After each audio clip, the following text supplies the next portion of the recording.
yaa Waaqayyo gooftaa umurii koo kanatti dhaloota kan akkan tiksuuf waan naaf kenniteef guddaan si galateeffadha. Daawit akkas jedhe mitiire ani guyyaa kuma hubdoo biraa oolur oobdii mana kee keessa guyyaa tokko oolu naaf wayya jedha. Gooftaa si haa galatu. Ani sodaadhu hamma fudhutti gonfoo koo hamma andara lafaatti annu gaabatu gooftaati ani sodaadhu koo hamma fudhutti gonfoo koo hamma andara lafaatti annu gaabatu gooftaati. Gooftaa Yesuus jaalala keetti kan gargar na baasu tokko illee hin jiru. Baran qabu umurii qabu hundumaa siifan jiraadha, siifan hojjedha.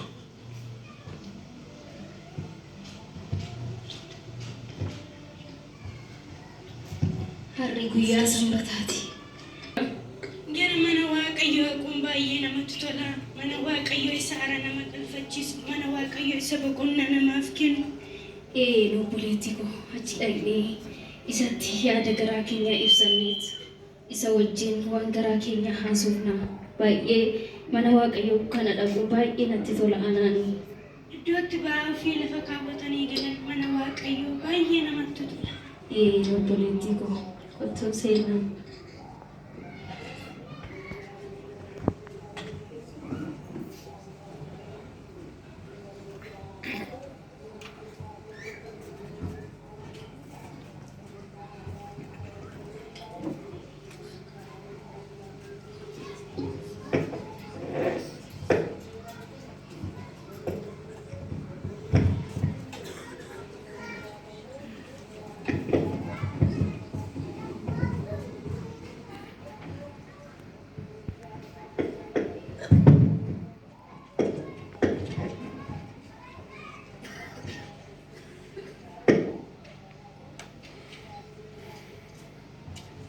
Maqaa Waaqayyo Abbaatiif kan Ilmaatti kan Hafuura Qulqulluu sadan Waaqayyo tokkoon. Ameen. Sabni Waaqayyoo Gooftaatti eegamtanii guyyaa kana kan argattan akkam jirtu?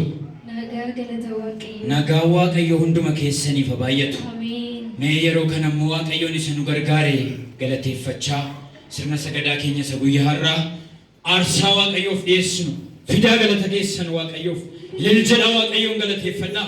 Waaqayyootu nu gargaare.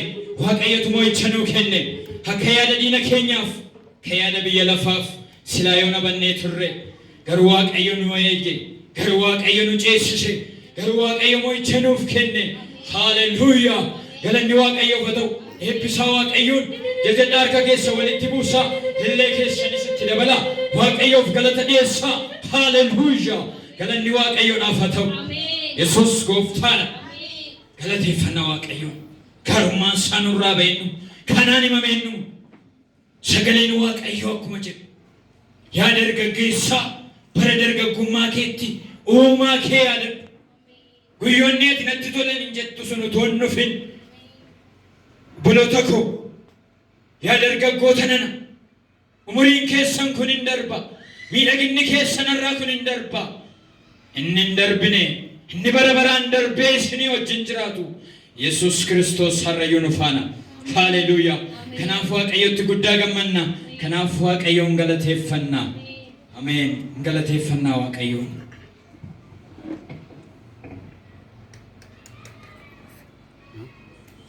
Haali bilbiloon kaastuu. Hello John. Hello. Jirtaa? Akkamati? Nagaa. Jirtaa? Jirra badde maanni? Maalan bada xiqqoon biisii ta'e malee hin banne. Yara cherchiin deemtu hin geenye? Harri isaan batamoo? Assee. Ana olii isaa Afur ta'een bara. Maalee ganaadhaaf utaananii takka deemsa isa idii shanfaa keessa deemnu re? Qoyoo shippinaa jalqabu qasannee deemnu? Bakka kottaa iddoon sanatti tola garraasamu. Eshi. Sus. Kan hin deemnaa cherchiin ga'eera. Ga'ee kootu deemna. Anaan na dabbaraa jirayyuu natti tolaan jiru. Shindem. Kita yang guna ya, nak nama tu lah.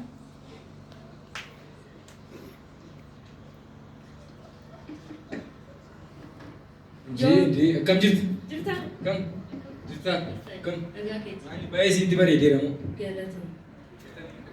Maanni? Eeggadamuu viidiyoo hojjette ilaalaa ture. Tokkoffaadha dhugaa rabbii. Argite? Akkasitti itti fufnaani amma siin jirre taata. Birrii ni jirre ta'a. Aree dhugaa rabbii itti fufii dhugaati. Ammayyuu dafnee baana shi. Waldaa keessa baay'een qabu. Waan barreessu waldaa keetti naa dhufa waan ta'eef. Natti tolaan jiru siin jedha dabbaraan dhufan beeku. Isinumti nannaafeen dhagaadha malee anis dhaquun isaanii jibbisiisa. Natti baana. Dhugaa rabbii ani hin turu. Waan Ogeessanii akka miti. baay'isu garuu dafnee baana shi. Tajaajilicha moo beektaa miti hin fixoon. Akkuma waarra mootummaa waaqayyootti si geessuuti. Sa'aatii keenya hin gubnu kanaaf dafnee baana jenna.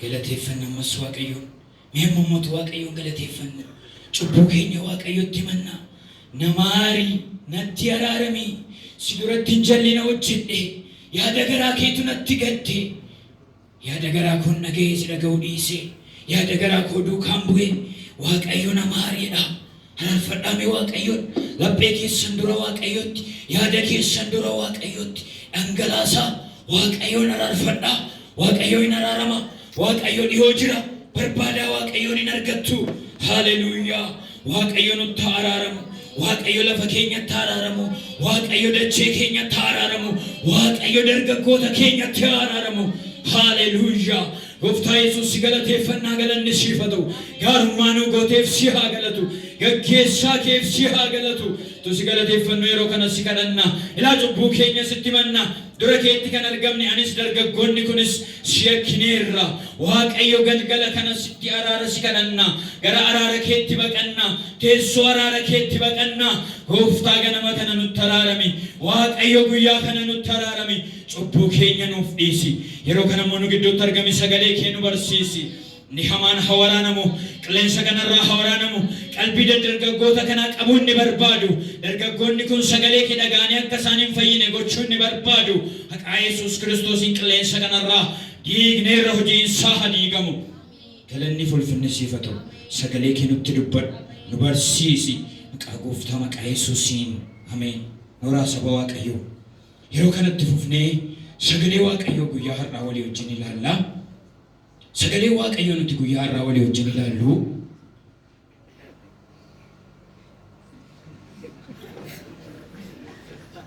dhiifama sagalee waaqayyoo nuti guyyaa har'aa walii wajjin ilaallu ergaa Phaawulos qulqulluun gara warra Efesoonitti erge boqonnaa 5 lakkoofsa 15 kaasee hanga 17tti sagalee jiru dubbiseen achirratti yeroo gabaabaadhaaf sagalee waaqayyoo walii wajjin hirmaanna soofti koppiisaas hardi koppiisaas warri qabdan baafadhaa na caqasa sagalee waaqayyoo akkas jedha Efesoon boqonnaa 5 lakkoofsa 15 kaasee hanga 17tti kan jiru egaa attamitti akka deddeebitan haleelaa ilaalladhaa akka warra ogeessotaatti malee akka warra ogeessota hin ta'initti hin jiraatina guyyoonni kun guyyoota gadhee waan ta'aniif yeroo isiniif kenname utuu hin dabarsinitti hojjedhaa kanaaf jaalalli gooftaa maal akka ta'e hubadhaa malee wal'aalota hin ta'inaa jedha sagalee waaqayyoo haleluuyaa galanni waaqayyoof haa ta'u ogeessa ta'e mata duree jedhu irratti sagalee waaqayyoo yeroo gabaabaa walii wajjin hirmaanna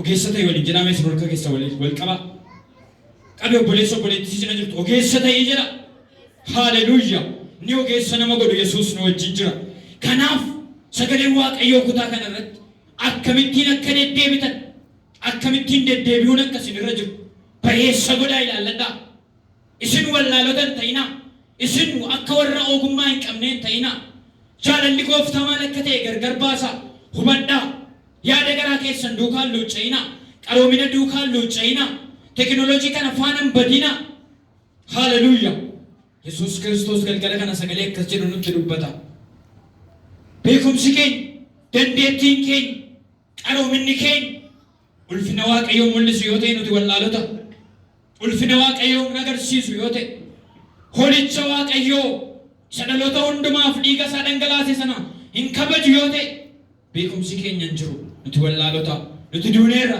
waan jirru nutti fakkaata malee hin jirru waaqayyo nu haa deebisu waaqayyo gara ogummaa isaatti nu haa deebisu kanaaf ogeessotaa wallaalota hin ta'inaa guyyoonni nuti amma keessa jirru kun barri nuti amma keessa jirru kun bara gadhee waan ta'eef, bara hamaa waan ta'eef haleelaa ilaalladhaa.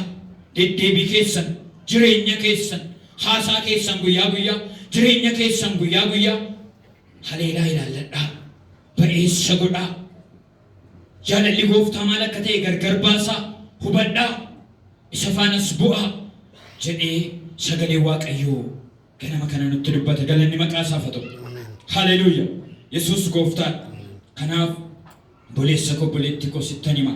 Tisoo keessa ta'e addunyaa keessaan achi sagalee Waaqayyoo ilaaluu barbaadda yoo ta'e miidhamta. Wangeela keessaan garuu addunyaa si achi ilaaluu dandeessa. Sagalee Waaqayyoo Gila Yohaannis boqonnaa tokko lakkoofsa tokko haga sadii yoo dubbifattan kas jedha. Sagaleen jalqaba waan hundumaa ture. Sagalichi waan hundumaa dura ture. Sagalichi Waaqayyoo bira ture. Sagalichi immoo ofii masaa Waaqayyoo ture. Kanaaf isa jalqaba waan hundumaa ture. Isa jalqaba qaroominaa ture. Isa jalqaba isinii duraa ture. Qaroominni gaarii miti jechaan jiru. Amma ani durii baadiyyaatti dhaladhee guddeen akka mana laaltan kana miti.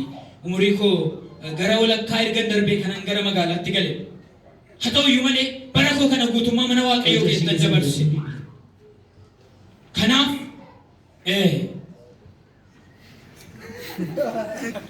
Waaqayyo qaroomina kanas Waaqayyotu nuuf fide. Dhala namaa kanaaf hubannaa sammuusaa kan bal'ise Waaqayyoodha. Amma ani dura gaafan baadiyyaa ture guyyaa lama sadii farda koo fe'adhee deemsa guyyaa lamaa deemeen wangeela mootummaa Waaqayyoo labsaa ture. Wangeela mootummaa Waaqayyoo babal'isaa ture. Har'a garuu ijoolleen koo gaafan tajaajilaaf qophaa'ee ka'u balbaluma koo dhuftee phaaphanaa gooti makiinaa isa bishaan fakkaatu keessa lixee lafan dhaqu dhaqee wangeela mootummaa Waaqayyoo dhalootatti himee deebi'a. Kanaaf kun bu'aa qaroominaati. Garuu itti fayyadamni keenya sirrii miti yoo ta'e nu miidha. Daawaan dookterri inni barate nuu kenne seeraan ala yoo fudhanne yookiin overdoozii yoo fudhanne nu miidha. Isuma sila liqimsinee ittiin fayyuu dandeenyutu seeraa ol amma nu fayyamame yoo fudhanne garuu nu ajjeesuus danda'a. Kanaaf Waaqayyo gara ogummaa isaatti nuuf adeebisu. Kaanii dhaabannee Waaqayyoon kadhanna. Sagalee dhageenyetti akka jiraannuuf, akka ogummaa Waaqayyootti, akka jaalala Waaqayyootti akka deddeebinuuf, Waaqayyo akka nu gargaaruuf, boleettiin keenya dimbilaalee Waaqayyoon nu kadhatti ishee wajjin taanee Waaqayyoon kadhanna.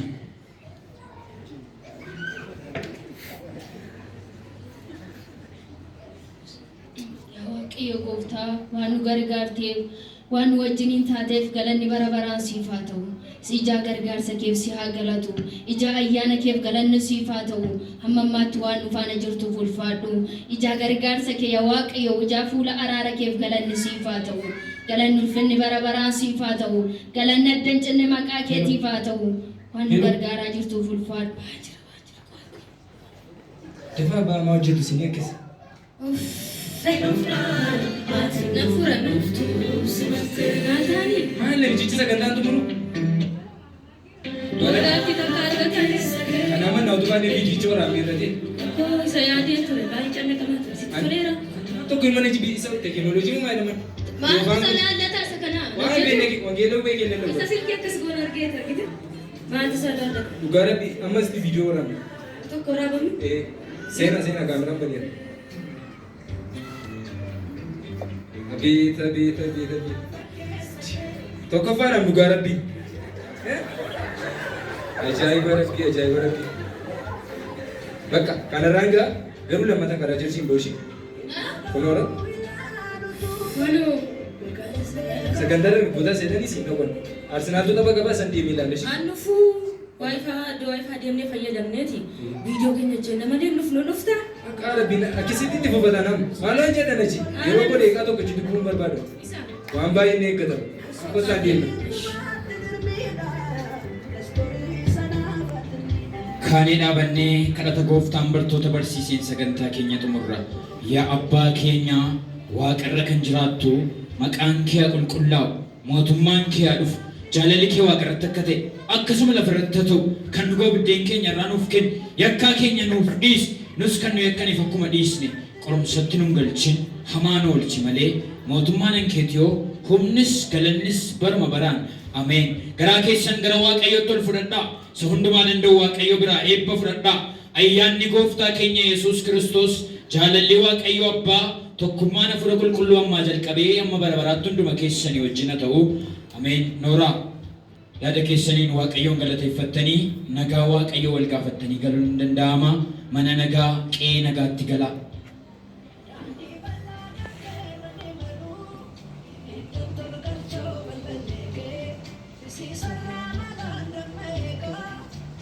Gammadde boleettii koo akka marra sagantaan irraa namatti hin tolu. Galanni waaqayyoodhaaf haa ta'u. Ijoolleen silaamuu maal ta'anii fi gadi ba'anii?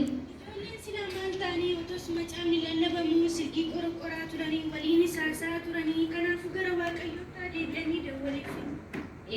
Mucaa sanallee beekaaniiti.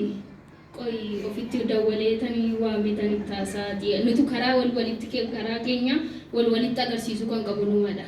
Itti dawwaliitii gara waaqayyootaa deebi'anii nu isin kadhannaaf. Galiitii ati laaqana nu hojii abbaan dawwalaaf.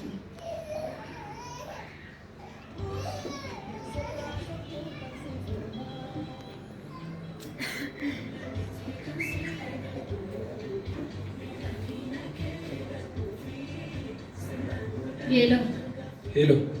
Oh, akkamii? Nagaa galata Rabbi. Nagaan siif haa ta'u. Ameen. Akkamati? Akkuma sana. Jirtaa? Jira. Na barteetta na? Lakkisin barree. Dimbilaalee mucaa waldaa keessanii? Oh, dimboo siidhaayi.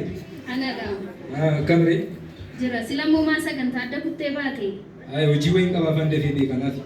Maali hojiin guyyaa sanbataa jiru maalidha? Guyyaan har'aa koo guyyaa masaa waaqeffannu duwwaaf kenname. Maalumaaf otoo siyaasofsiisee natti tolu. Dhugaamu? Dhugaa. Isa tola gadaree? Garuma charchiitti kottuuti waan ta'eef sitti taasisaa. Maal charchii maal goona ree iddoo manoo ishee bunaa wayillee wayyuu charchii maal ta'e? Lakkisa dhiisii dani waan asitti mun qabaati gara waldaatti kottachase. Anoo afaan goggogaa sa'urra bu'aama ishee irraa fudhachaa sanneedha. Rakkoon qabu bishaan hin dhabamu achi kottati. Tolesh. Dabsinii qaba.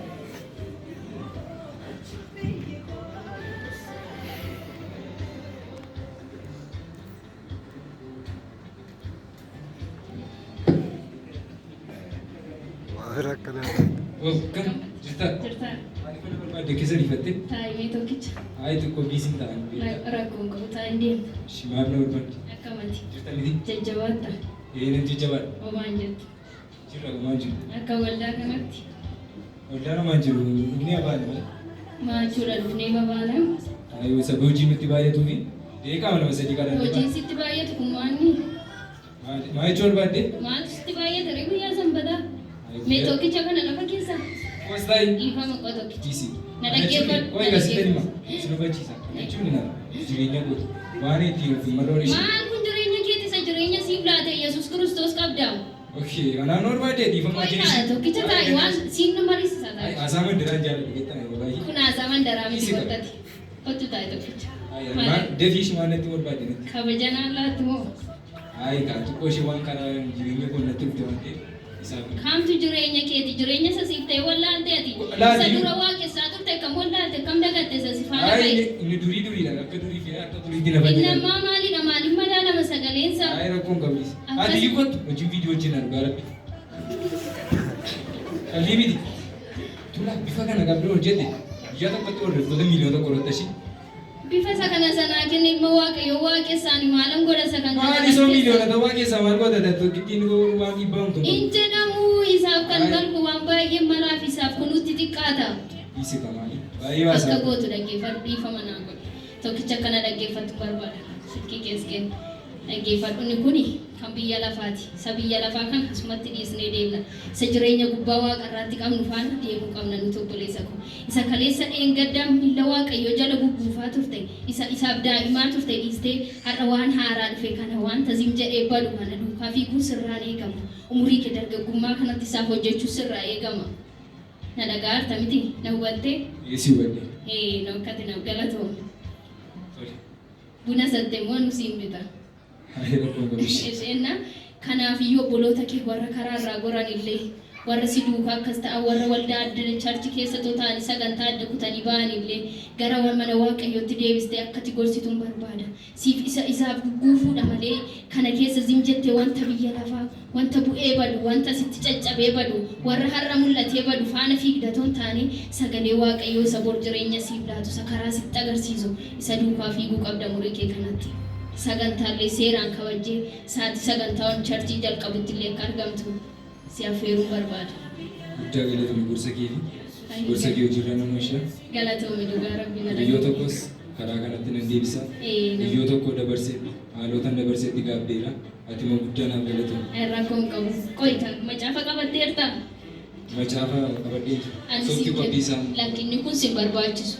Ani sagan kooti siin kenna yookiin bitee siif allaadha. Inni kun asumatti hafa. Isa si faana deemu sagalee waaqayyoo akkatti dhibaattattee deemtu abdiin qaba.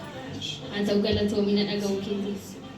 Biyyoo tokko dabarseetti gaabbee teekinooloojii duukaa badee waan biyya lafaa keessa badee jireenya koo yeroo koo waldaatti waaqessuu nan naabe kadhachuu nan naabe jireenyi koo gad deeme haalota biyyi lafaa na fudhatee badee amma garuu gaabbeera ofii koos biyyoota koos karaa waaqayyootti nan deebisa.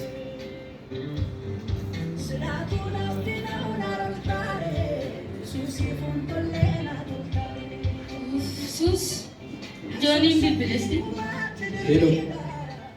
Why John? Naguma. Man? Jirtu miti? Maltaate sagaleen keessa bibilu. Ay lakkoo maan taane dhimma weefan isin barbaade. Maaltu maal ta'e ishee eegaa turre ba'uuf jennee si dabalaa sagaleen sirrii miti. Ay xiqqoo ishee kottaa wal argina waan baay'ee wajjin haasofna. Maaltu argame? Kottaa waan ariifachiisaadha kanaaf isin barbaade. Natti mi waan si dabalee sirrii miti ba? Ay kottaa achumatti dubbanna silkiin hin haasofna. Ishi nu eegi. Ishi. Suusi. Kaa'imee hin deemna jooniin kottachaadha maaliif akka ta'e hin beeku. Maaltu ture laata? Baay'ee isa dabbareera sirrii miti. Adeemu. Ishi kotti.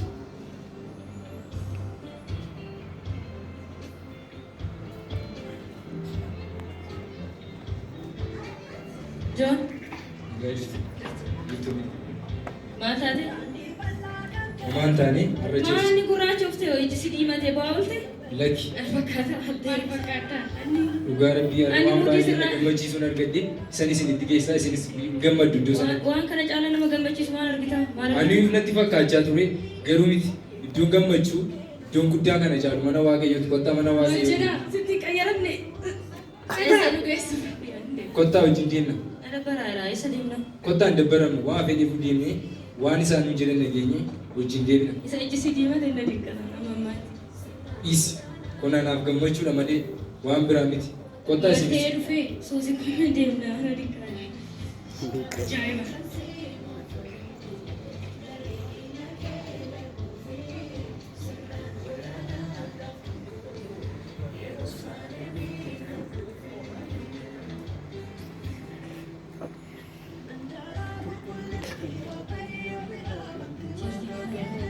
Likizia mami? Sai. Ani kenu.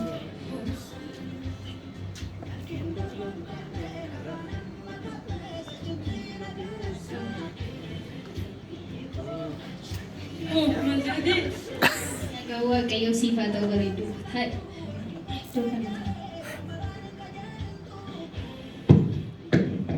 Enggak. Si, kada Nora. Akkam jirtu? Nagaa keessan jiru. Homaan jettan. Hidee dhuftee galatoomitillee. Ati akkam reeti? Jira. Akkam jajjabaartu gara waldaatti. Ganama dhufnee deemna. Cimarra. Eessumarra? Maal jettii asuma wallee? Tokkicha na dhaggeeffadha rakkoon qabu. Dhufaatiin keessan waan fayyadu tokkicha na dhaggeeffadha. Dhiifamu na dhaggeeffadha. Isa jireenyi keessan eenyudha? Jireenyi keenya. Ibsi.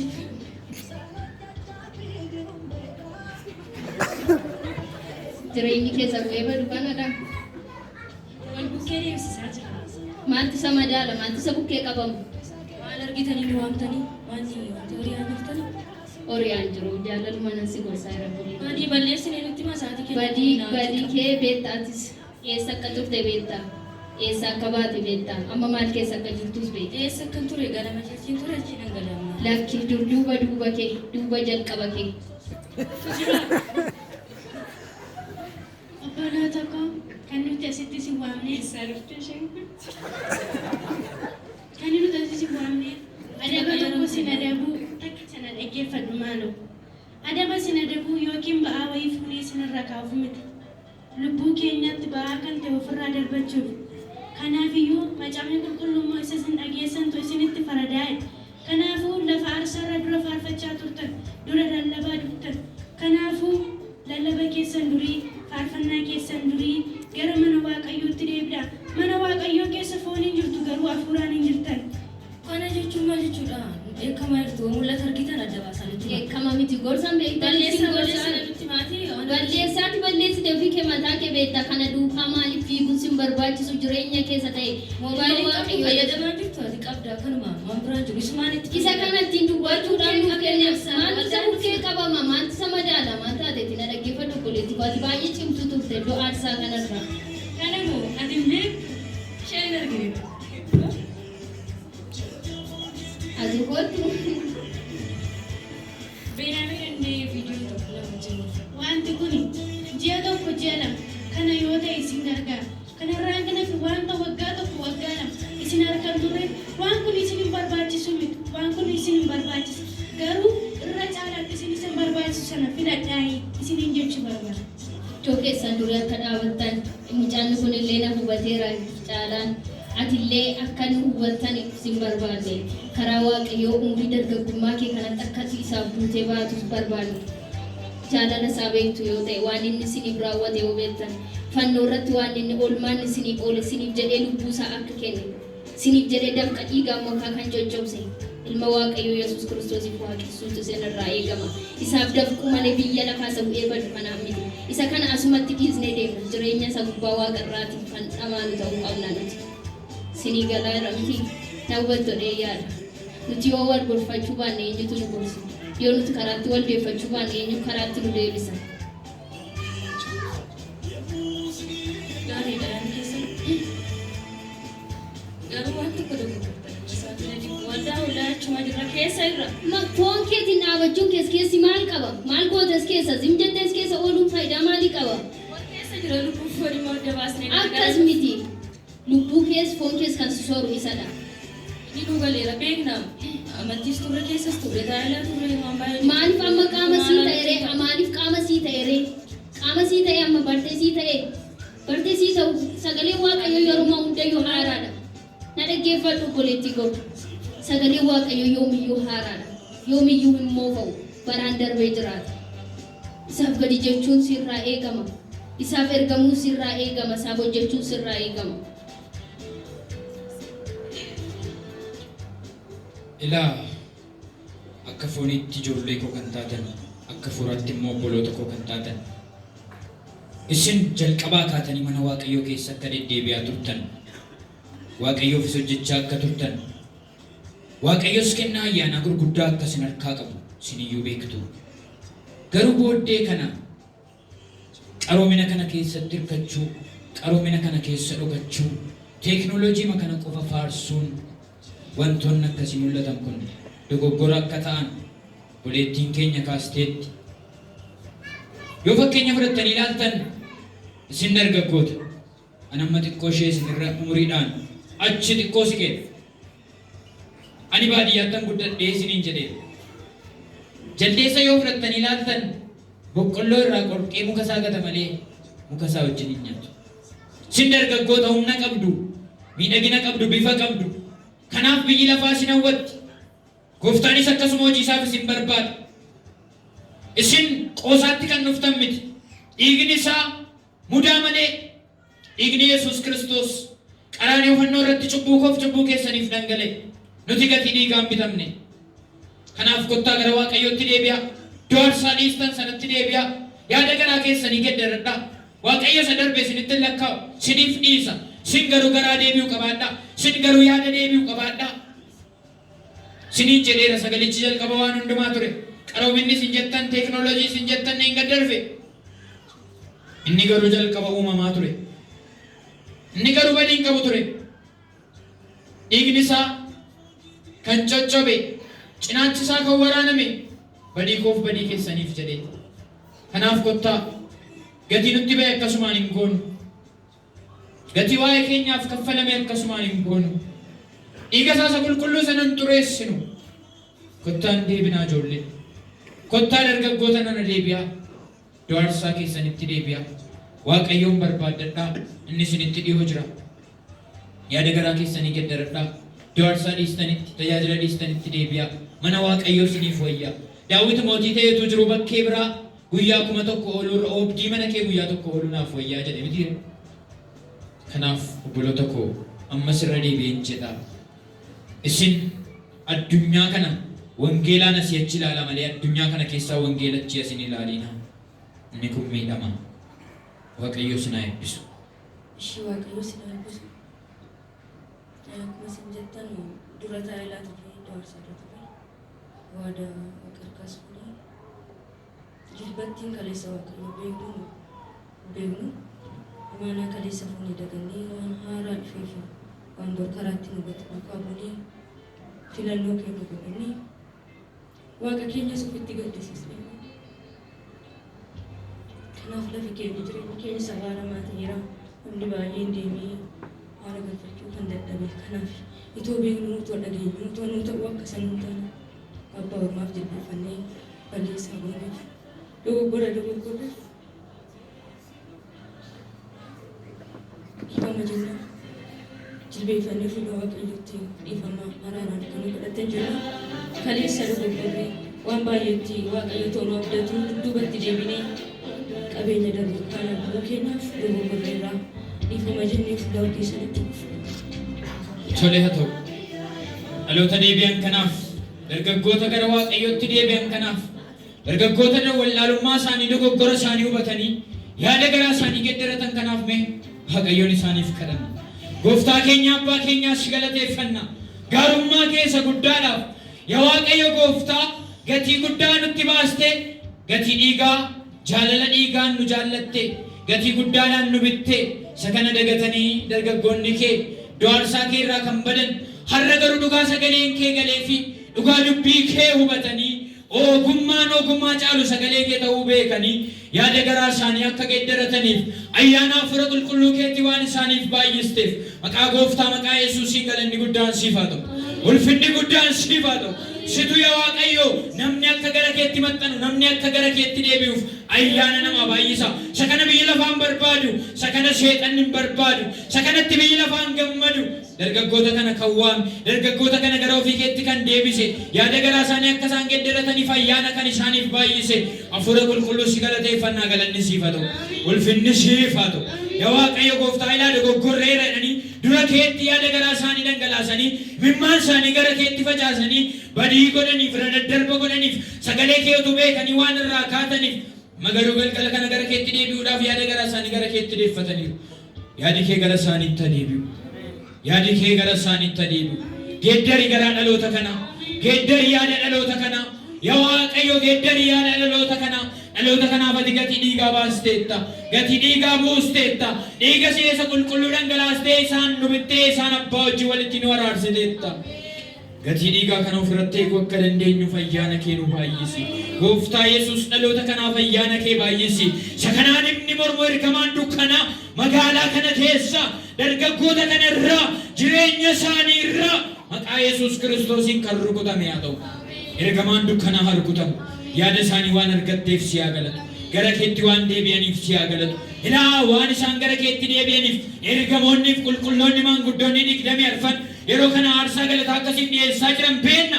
Nutis isaanii wajjin taanee galata keenya siif dhiyeessina. Dargaggoota kana gara ofii keetti waan waamteef gara ofii keetti waan isaan deebisteef si haa galatu. Maqaan kee ulfaatu. Bara isaanii jireenya isaanii eebbisi. Kana caalaa ayyaanni isaaniif baay'atu. Maqaa Yesuus Kiristoosiin. Ameen.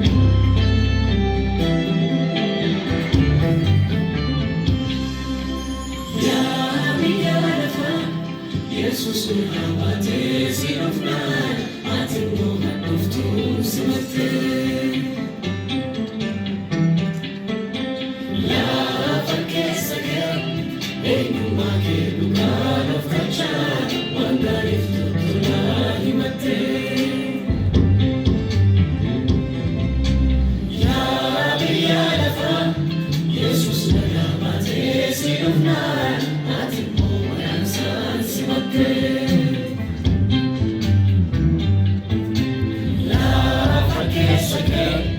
Eenyummaa kee dhugaan of kacha waan gaarii